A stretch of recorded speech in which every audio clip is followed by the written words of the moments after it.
वालों को दिल्ली पाना हो तो यहाँ से जाना पड़ेगा वहां, और दिल्ली वालों को मुंबई पाना हो तो वहां से यहाँ आना पड़ेगा, क्योंकि मुंबई में दिल्ली नहीं है, दिल्ली में मुंबई नहीं है। और अगर धरती पाना हो तो सब जगह, फिर वहां जाने की क्या जरूरत है, यहाँ है ही। और उनके पास भी धरती, धरती तो सब जगह है। ये बात अलग है कि सब जगह रहने वाली को भी, धरती को भी कोई सब जगह वाली न माने। एक बार दो आदमियों में विवाद हो गया, एक बोला धरती गोल है, दूसरा बोला चपटी है। एक बोला यार लिखा है सब जगह, पढ़ाते हैं अध्यापक धरती गोल है, बोला लिखा होगा, हमें तो साफ दिख रही चपटी है। अब दोनों में विवाद हो गया, तो तीसरे आदमी से पूछा कि धरती गोल है कि चपटी, तुम बताओ। बोला हम यहाँ के रहने वाले नहीं, यहीं वालों से पूछो। मतलब ये वहां से आया है जहां धरती है ही नहीं। इसलिए भाई, जैसे धरती सब जगह है, आकाश सब जगह है, वायु सब जगह है, तो बिना दिखने वाली वायु पर हम भरोसा करते हैं। इसी तरह नहीं दिखने वाले परमात्मा पर भी भरोसा करना चाहिए। वह सब जगह है, निश्चित सब जगह है।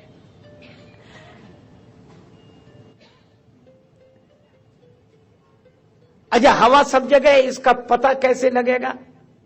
पंखा लगा के देखो, बिजली से तार जोड़ो, लगने लगेगी हवा। तो परमात्मा सब जगह, इसका प्रमाण कैसे मिलेगा? कहीं बैठकर पुकार कर देखो, पता लगने लगेगा। हरि व्यापक सर्वत्र समाना, प्रेम ते प्रगट हो ही मैं जाना। और ये शंकर भगवान का अनुभव है। ब्रह्मा जी बोले पुकारो, प्रभु को पुकारो। सर्वसम्मत से यही निर्णय हुआ, भगवान की शरण में चलें। हानि धर्म की बहुत हुई है, अंधकार ने ज्योति छुई है। पृथ्वी पर अवतार लीजिए, कर निज वचन प्रमाण। प्रार्थना सुनिए श्री भगवान, प्रार्थना सुनिए श्री भगवान, प्रार्थना सुनिए श्री भगवान। कीजिए जन जन का कल्याण, कीजिए जन जन का कल्याण। प्रार्थना सुनिए श्री भगवान, प्रार्थना सुनिए श्री भगवान।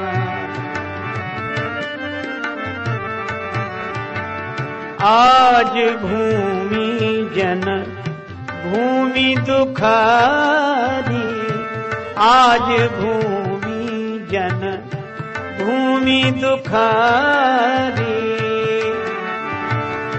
वाणी वीणा शरण तुम्हारी, आज भूमि जन भूमि दुखारी। वाणी वीणा शरण तुम्हारी, वाणी वीणा शरण तुम्हारी।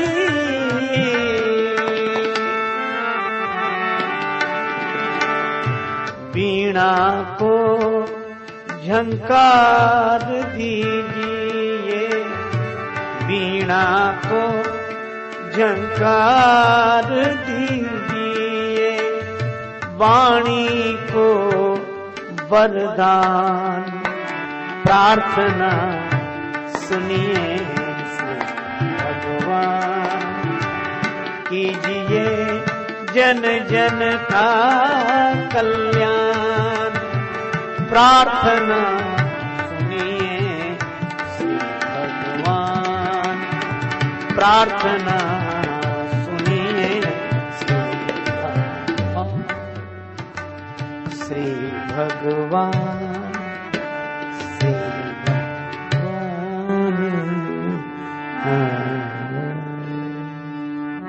प्रार्थना इसके लिए सर्वसम्मति से स्वीकृति है, सबने स्वीकार किया प्रार्थना को। भगवान की प्रार्थना, अस्तो मां सद्गमय तमसो मां ज्योतिर्गमय मृत्योर मां अमृतम गमय। पृथ्वी पर अत्याचार हो रहा है, हमारी सुमति पर अत्याचार हो रहा है, हे भगवान आप उबारे। यह भाव बड़ा अच्छा है, प्रार्थना अवश्य करनी चाहिए, लेकिन प्रायः ऐसा होता है कि प्रार्थना तो शुरू हो नहीं पाती, झगड़े पहले शुरू हो जाते। योजनाएं अपने अच्छी अच्छी बनती हैं, पर अच्छी योजनाएं लागू होने के पहले झगड़े पहले शुरू हो जाते हैं। अरे प्रार्थना करनी थी, ठीक है, पर झगड़ा प्रार्थना को लेकर नहीं हुआ। प्रार्थना तो सब स्वीकार कर रहे हैं, लेकिन झगड़ा इस बात का है कि प्रार्थना कहां करें।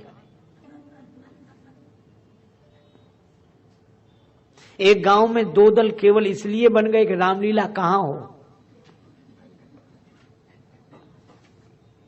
वो तो कहते हैं कि हो तो हमारे मोहल्ले में हो, नहीं तो दूसरे मोहल्ले में हम देखने ही नहीं जाएंगे। अब इनके लिए रामलीला नहीं, मोहल्ला महत्वपूर्ण है।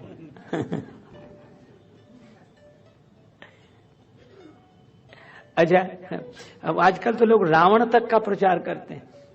दशहरे के दिन सबसे बड़ा रावण हमारे यहाँ का। रावण भी बड़ा होना चाहिए, तब नाम बड़ा होगा। अरे प्रार्थना करनी है तो भाव से भरो, भेद से नहीं। प्रार्थना करनी है तो भाव से भरो, भेद से नहीं। आप जहां हैं वहीं प्रार्थना करें, क्योंकि भगवान सब जगह हैं। इसीलिए किसी विशेष जगह जाने की आवश्यकता नहीं है। श्री स्वामी विवेकानंद जी एक उदाहरण देते थे कि निश्चित माप से अगर एक वृत्त खींचा जाए और वृत्त की परिधि पर कई बिंदु अंकित कर दिए जाएं, तो केंद्र बिंदु से दूरी तो सबकी बराबर है। अब परिधि पर अंकित बिंदु ये झगड़ा करें कि तुम हमारे पास आओ तो केंद्र ज्यादा नजदीक पड़ेगा, तो चक्कर ही लगाता रहेगा। इसलिए अच्छा तो यह है कि वो जहां है वहीं से केंद्र बिंदु की ओर चले, दूरी सबकी बराबर है। इसलिए भाई परमात्मा जैसे केंद्र सभी परिधि पर अंकित बिंदुओं से बराबर ही दूरी पर है, इसी तरह परमात्मा का भी संबंध सबसे समान है। चलने की बात है। अच्छा, एक और अद्भुत बात, जब कोई परमात्मा की ओर चलता है तो ऐसा हो ही नहीं सकता कि परमात्मा न चले। भगवान ने तो कहा कि जे तो चले विनीत तू। हमारे एक संत हुए श्री विनीत जी महाराज, उनका ये दोहा है, जे तो चले विनीत तू जगतज मेरी ओर। तू संसार छोड़कर जितना मेरी ओर चलता है, तेते पग मैं भी धरूं करूं कृपा की कोर। तुम जितना मेरी ओर चलते हो, मैं भी तुम्हारी ओर उतने ही कदम चलता हूं। तो भक्त ने कहा कि तब तो हमें बड़ी निराशा होगी। मैं 2-4 दिन में एक आध कदम चलता हूं, कभी चलता हूं कभी नहीं भी चलता हूं। और हे भगवान, इसी हिसाब से अगर आप मेरी ओर चलेंगे तब तो मेरा भला कभी हो ही नहीं सकेगा। भगवान ने कहा उदास मत हो, जे तो चले विनीत तू जगतज मेरी ओर, तेते पग मैं भी धरूं करूं कृपा की कोर। तो एक चरण तेरो परे मम हित चित पे छूछ, और मेरो चरण बढ़ाई वो राजा बलि से पूछ।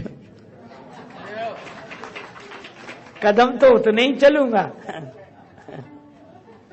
लेकिन मैं जब कदम बढ़ाऊंगा, चरण बढ़ाऊंगा, तो राजा बलि से पूछो किस तरह कदम बढ़ाता हूं। हाँ, इसलिए कहा कि पुकारो, अब सब झंझट छोड़कर पुकारो। ये स्थान तय करने में ही समय नष्ट कर दोगे। झगड़ा होने लगा। पूर्वे कुंठ जान कहे को, पूर्वे कुंठ जान को कहे पय निधि, बस प्रभु सो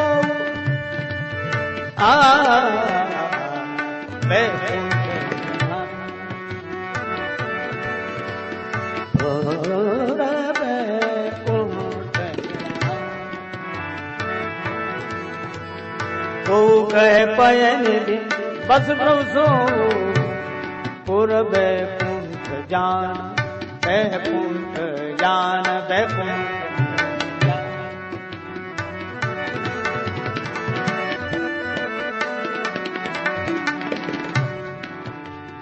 पूर्व बैकुंठ जान कह को कह बहन बस सो, पूर्व बैकुंठ जान, पूर्व बैकुंठ जान, पूर्व बैकुंठ जान।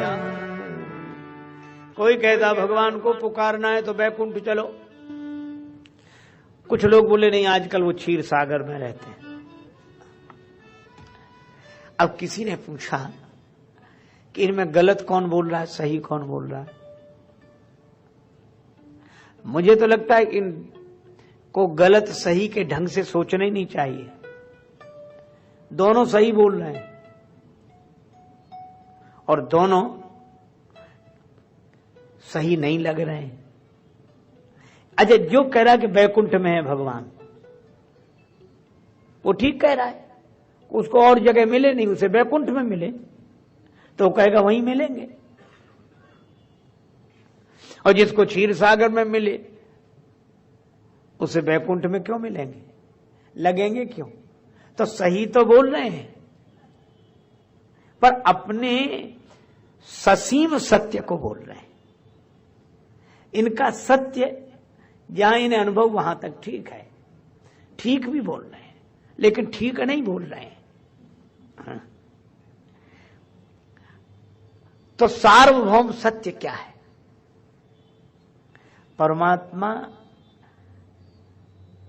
की प्राप्ति में सार्वभौम सत्य यह है कि जिन्हें बैकुंठ में मिला वे कहते बैकुंठ में ही है और जगह नहीं। जिन्हें क्षीर सागर में मिला वे कहते क्षीर सागर में ही है और जगह नहीं। और जिसे परमात्मा का अपरोक्ष अनुभव हुआ वो कहते सब जगह है, इसलिए बैकुंठ में भी है, इसलिए क्षीर सागर में भी है। और जिसको परमात्मा की सर्वव्यापकता का बोध होगा वह किसी के विरोध में नहीं होगा। बोध और विरोध एक साथ रह नहीं सकते। एक गांव में आया हाथी, घंटी बजी, टन टन की आवाज हुई।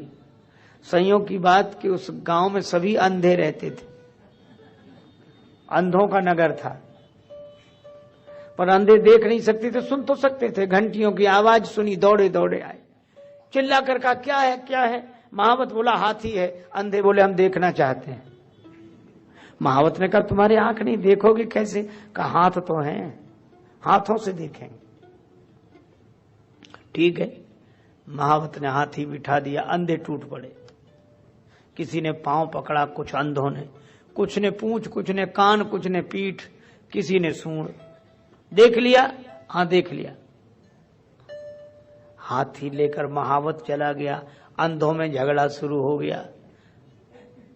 और ये कहानी कहती क्या है कि झगड़ा जब होता है अंधों में ही होता है। अच्छा, झगड़े का कारण दृष्टिहीनता है। नियरे होए सूजत नहीं लानत ऐसी जिंद, और तुलसी या संसार को भयो मोतिया बिंद। तो ये मोतिया बिंद दूर कैसे हो? दवा लगाओ। कौन सी दवा? गुरुपद रज मृदु मंजुल अंजन नयन अमीय दृग दोष विभंजन। तो झगड़ा होता ही अंधों में, और अंधत्व के कारण ही हुआ। अब कठिनाई यह हुई कि महावत तो हाथी लेकर गया, पर जितने अंधों ने हाथी का पांव पकड़ा था, उन्होंने हाथी के बारे में धारणा बनाई कि हाथी गोल खंभे की तरह होता है। पूंछ पकड़ने वाले बोले गलत, पतली लाठी की तरह होता है, उसके आगे बाल होते हैं। पीठ पकड़ने वाले बोले नहीं, गोल चबूतरे की तरह होता है। सूंड पकड़ने वाले बोले खुरदुरे पेड़ की तरह, नीचे पतला ऊपर मोटा। कान पकड़ने वाले बोले अनाज साफ करने वाले सूप की तरह होता है, छाजड़े की तरह होता है। अच्छा, अब आप बताओ कौन आदमी इनमें सही बोल रहा है? कोई सही नहीं बोल रहा, लेकिन विचित्र कौन गलत बोल रहा है? अच्छा, जिसके हाथ में जितना आया उसने उसी तरह की धारणा बना ली। अच्छा, आज जितनी भी समस्या है धारणा के कारण है, अपनी अपनी धारणा में जी रहे हैं।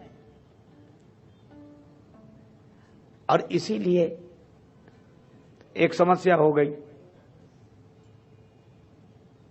अब जितने पांव वाले थे, जिन्होंने हाथी का पांव पकड़ा था, वो पूंछ वालों से नहीं बोलते थे। पूंछ वालों ने पांव वालों से बोलना बंद कर दिया। सूंड वालों का अलग संप्रदाय बन गया, कान वालों का अलग, पीठ वालों का अलग। इतने दल बन गए। अब एक दल हो तो दल, और 2-3 दल हो तो दल दल। इस दलदल से निकलना मुश्किल। और सब कह रहे थे। दूसरा कहता कि नहीं भाई, ऐसा कैसे माने, हमने खुद अपने हाथ से देखा है। अब जिसके हाथ जितना ही लग गया, अच्छा जिसके हाथ जितना लगा उसको ही उसने पूर्ण समझ लिया, यही विडंबना है। अच्छा, लगा हाथ हाथी ही था, वो बेचारे निर्दोष भी हैं, उनका कोई दोष नहीं है, लेकिन अब क्या करें, धारणाओं में बंधे। अब अलग अलग दल बन गए, कोई किसी से बोलता नहीं था, एक समूह अलग, एक समूह अलग। तो कुछ अंधे मौजूद नहीं थे उस समय जब हाथी आया था, वो बाद में आए। उन्होंने देखा कि हमारे गांव में क्या हो गया, इतने प्रेम से रहते थे हम लोग। किसी ने कहा कि हाथी आया था, उससे ये विवाद हुआ। तो वो अंधे बोले कि इससे तो हम तभी मजे में थे जब हाथी हमारे गांव में नहीं आया था, ये हाथी ने तो और उपद्रव कर दिया। समाधान क्या? कुछ लोग बोले कि महावत कह गया था कि 4 दिन बाद लौट कर आएंगे, प्रतीक्षा करो। लौट कर आया, फिर घंटियां बजी, हाथी के आगमन की सूचना मिली, अंधों को दौड़े। महावत ने कहा क्या बात है, हाथी देखना चाहते हो तो तुमने तो उसी दिन देख लिया था। अंधे बोले उसी देखने ने तो उपद्रव पैदा कर दिया। तो क्या बात है? एक ने कहा कि हाथी गोल खंबे की तरह होता है। महावत बोला हाँ वैसा भी है। पूंछ पकड़ने वाले बोले वो पतली लाठी की तरह नहीं होता जिसके आगे बाल लगे हों, वैसा भी है। पीठ पकड़ने वालों ने कहा गोल चबूतरे की तरह का, वैसा भी है। सूंड पकड़ने वालों ने कहा खुरदुरे पेड़ की तरह का, वैसा भी है। कान पकड़ने वालों ने कहा अनाज साफ करने वाले छाजड़ा सूप की तरह, बोले वैसा भी है। पीठ पकड़ने वाले बोले गोल चबूतरे की तरह। महावत बोला वैसा भी है। तो अंधे बोले क्या 10-12 हाथी लिए हो? महावत बोला हाथी तो एक ही है। तो एक ही अनेक जैसा क्यों लग रहा है? महावत ने कहा इसका उत्तर हम तुम्हें नहीं दे सकेंगे, क्योंकि इसका उत्तर दिया नहीं जा सकता, इसे तो देखा ही जा सकता है। तो आंखों का इलाज कराओ तो तुम्हें अनेक में एक दिखने लगेगा। आंखों का इलाज कराओ तो अनेक में एक दिखेगा, और आंखें अगर खराब रही तो एक में ही अनेक का भ्रम होगा, और अनेक का भ्रम होगा तो झगड़ा शुरू होगा, झंझट शुरू होगा। और वो यही हुआ, 2 दल बन गए, लड़ने लगे। एक कहे वैकुंठ में चलो, और जो अंधे कह रहे थे कि हाथी नहीं आया तभी हम मजे में थे। कुछ लोग ऐसे हैं, एक ने कहा ईश्वर साकार, एक ने कहा निराकार, दोनों झगड़ गए। तीसरा बोला कि जिसको लेकर इतना झगड़ा होता हो तो न साकार न निराकार, बेकार इसको। तो अपनी अपनी सोच है, झगड़ गए। अच्छा अब एक बात और है, झगड़ा वहां शुरू हो गया जहां सदगुरु थे। सदगुरु कौन? शंकर भगवान। तुम त्रिभुवन गुरु वेद बखाना। पार्वती माता ने कहा कि हे देवादिदेव महादेव, आप थे तो भी झगड़ा होता रहा। सुना तो यह कि सदगुरु मिलने से झगड़ा खत्म हो गया, पर आप वहां थे, झगड़ा शुरू हो गया। आपने कुछ क्यों नहीं कहा? उनको समझाते, कुछ बोलते। शंकर जी ने कहा कि ये झगड़ने वाले किसी की सुनते कहां हैं। जब कोई अभिमान से जुड़ा हो तो किसी दूसरे की सुनता नहीं है, बल्कि ऐसे में उन्हें रोको तो और जोश आता है। दो आदमी झगड़ रहे हो, एक को रोक लो, फिर देखो पहले से ज्यादा जोश आएगा उससे। छोड़ दो छोड़ दो। एक आदमी तो बड़ा विचित्र था, उसने खुद दूसरे का हाथ पकड़ रखा था। बोले बस छोड़ दो, मुझे छोड़ दो। वो पकड़े ही नहीं था और कहता नहीं छोड़ोगे तो तुम्हें नहीं छोड़ेंगे। शंकर जी कह रहे थे कि मैं प्रतीक्षा कर रहा था। क्या? बोले थोड़ा अभिमान का जोश ठंडा हो फिर मैं कुछ कहूं। ते समाज गिरिया में रहे हूं, ते समाज गिरिया, समाज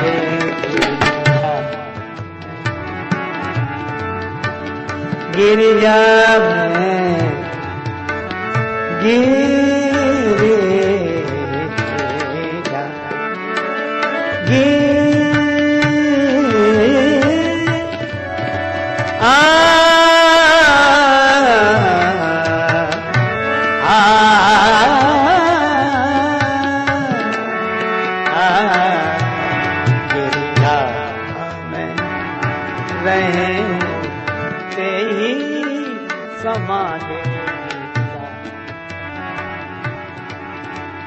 ते समाज गिरिजा, ते समाज गिरिजा, ते समाज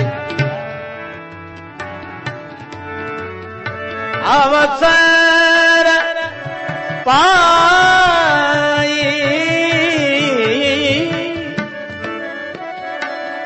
बचन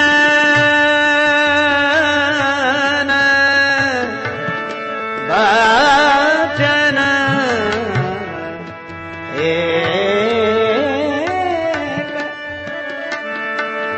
बचन एक कहूं, ते समाज गिरिजा में रहूं, ते समाज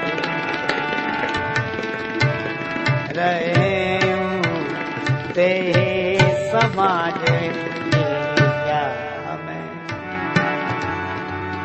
समाज गिरिजा, समाज गिरिजा, समाज गिरिजा, समाज गिरिजा। शंकर भगवान कहते हैं पार्वती हम वहां थे।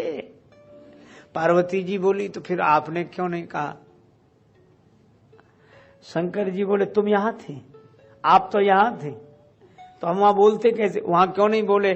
भगवान शंकर ने कहा पार्वती जी आपका आध्यात्मिक रूप श्रद्धा है, और हम वहीं बोलते हैं जहां श्रद्धा होती है, क्योंकि श्रद्धावान लभते ज्ञानम। अब वो तो सुन ही नहीं रहे थे किसी की, तो हमने कहा पहले इन्हें थक जाने दो, ढूंढ लेने दो, कोशिश कर लेने दो। अच्छा एक अद्भुत बात, जब थक गए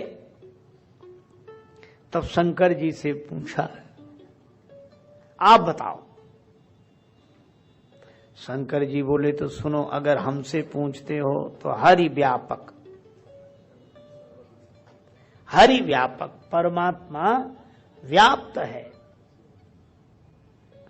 तो वैकुंठ वाले बोले ये तो हम भी मानते हैं कि परमात्मा व्याप्त है, लेकिन वैकुंठ में ज्यादा है, क्षीर सागर में कम। क्षीर सागर वाले बोले व्याप्त तो हम भी मानते हैं, पर क्षीर सागर में ज्यादा, वैकुंठ में कम। शंकर भगवान बोले न वैकुंठ में ज्यादा न क्षीर सागर में कम, न क्षीर सागर में ज्यादा न वैकुंठ में कम, हरि व्यापक सर्वत्र समाना, सर्वत्र समान रूप से व्याप्त है। तो मिले कैसे? प्रेम ते प्रगट हो ही मैं जाना, प्रेम से मिलेंगे। कितना सुंदर संकेत है। मुझे तो लगता है कि भक्ति विज्ञान है, पर हम भौतिक विज्ञान से तो परिचित हैं, भक्ति के विज्ञान से परिचित नहीं है। ज्ञान और विज्ञान में एक ही अंतर मुझे लगता है, पता लग जाना ज्ञान है, पदार्थ का पता लग जाना ज्ञान है, और पदार्थ की प्राप्ति हो जाना विज्ञान है। तो भगवान का पता लग जाना ज्ञान है और भगवान की प्राप्ति हो जाना विज्ञान है। अच्छा, विज्ञान वैसे भी, जैसे पता लग गया कि पानी में बिजली है, तो वैज्ञानिकों को पहले पता ही तो लगा होगा कि पानी में बिजली है। तो पता लग जाना ये ज्ञान है कि पानी में बिजली है, और पानी में से बिजली निकाल लेना, प्राप्त कर लेना, ये विज्ञान है। विज्ञान यही तो करता है। इसी तरह कण कण में भगवान है, मूर्ति में भगवान है, मंदिर में भगवान है, ये पता